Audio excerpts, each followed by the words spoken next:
I get asked, why does one need a consultation? Why don't I just prescribe something or let somebody know of a remedy that will help sort out their hair loss? But I cannot begin to explain the importance of a consultation when you're going through hair loss, because there are so many scenarios that could be happening on your scalp that you might not be seeing or feeling, or some of them that could be contributing to the hair loss, and we need to understand them in order to come up with a correct diagnosis and a good treatment plan. So the consultation process involves several aspects, and one of the most important aspects is history taking, where we listen to the hair loss journey. Every hair loss has a history, it has a story. It could be a 1-year story, it could be a month story, it could be many years, or it could be happening for a long time. But that is very important to understand how did this start? Are there triggers that could have caused the hair loss to commence?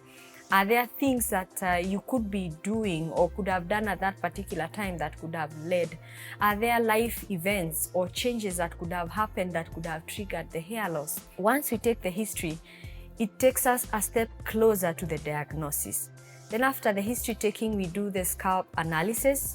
The trichoscopy helps us to see some of the signs that probably you didn't feel or you didn't see them. Things like inflammation.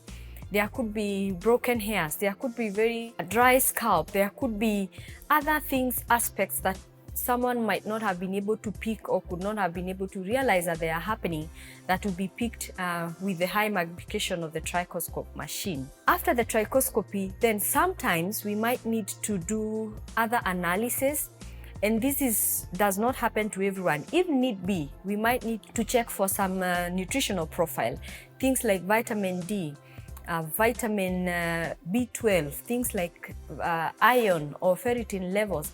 Some of these elements are very critical for hair growth, and elevation or decrease of any of them might lead to hair loss. So depending on the history that we were able to take, then that advises on the need for any nutritional profile. We might also request for hormonal profile. It's interesting how much hormones affect the hair growth and development, and again, the elevation or decrease of some of these hormones could lead to changes or alteration in hair growth and lead to hair loss. Hormones such as sex hormones, testosterone, sex hormone binding globulin, hormones such as the thyroid hormone, cortisol, all these hormones could cause alteration in hair growth and cause hair loss at one point or another. We might also need to request for scalp samples, where we take some small scalp samples, the hair follicle itself, and send it to the lab, where it goes through either histological or pathological analysis, and we get to understand exactly what happens or what is happening inside the hair follicle. That helps us to narrow down to all the suspected scenarios that could be causing hair loss. Now, you might not need all that, but depending on your consultation, then the trichologist is able to advise what do we need to do to establish the diagnosis and get to a treatment plan that best works for you.